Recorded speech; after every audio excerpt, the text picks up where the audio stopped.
আরো সন্দীপ ঘনিষ্ঠ আরো এক সন্দীপ ঘনিষ্ঠ এবং চিকিৎসক নেতা আশিস পান্ডেকে গ্রেফতার করলো সিবিআই। আরো একবার জানিয়ে রাখি, আশিস পান্ডেকে গ্রেফতার করলো সিবিআই।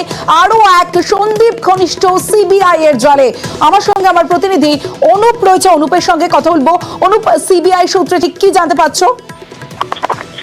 আজিগড় মেডিকেল কলেজে আর্থিক দুর্নীতি মামলা, সেই মামলা কি ইতিমধ্যেই সন্দীপ ঘোষ ঘনিষ্ঠ চিকিৎসক নেতা আশিস পান্ডে তাকে গ্রেপ্তার করলো সিবিআই এর পক্ষ থেকে। এর আগে তাকে বারবার তলব করা হয়েছিল, বারবার জিজ্ঞাসাবাদ প্রক্রিয়া করা হয়েছিল এবং জিজ্ঞাসাবাদে কিন্তু আগেও অসঙ্গতি মিলেছিল। এর পরবর্তী ক্ষেত্রে লক্ষ্য করা গেছিল যে একেবারে আজিগড় মেডিকেল কলেজের তরুণী চিকিৎসক খুন ও ধর্ষণের মামলা থেকে বারবার জিজ্ঞাসাবাদ করা হচ্ছিল।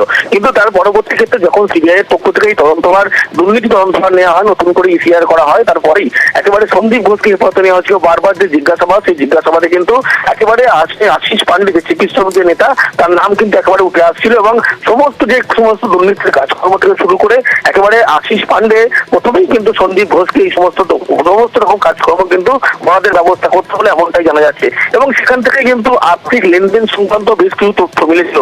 তারই পরবর্তী ক্ষেত্রে তাকে দফায় দফায় কিন্তু কয়েকদিন ধরেই তলব করা হচ্ছিল, জিজ্ঞাসাবাদ করা হচ্ছিল।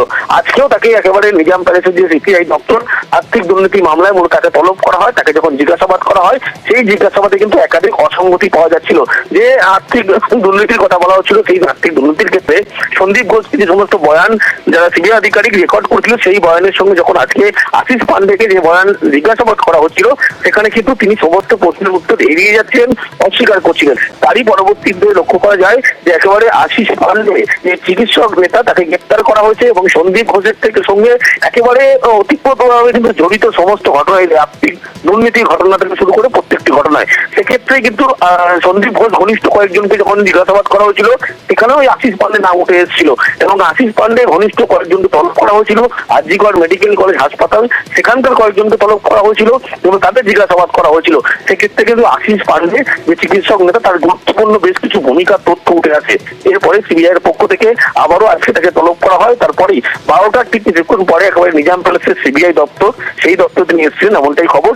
তারপরে জিজ্ঞাসাবাদে একাধিক অসঙ্গতি মেলে, তারপরেই আশিস পান্ডে যে চিকিৎসক নেতা, তাকে গ্রেপ্তার করা হয়েছে এবং সন্দীপ ঘোষের সমস্ত একেবারে কাজকর্ম থেকে শুরু করে প্রত্যেকটি বিষয় কিন্তু এই আশিস পান্ডে এমনটাই জানতো এবং সমস্ত গোটাই পরিকল্পিত ভাবে ছিল।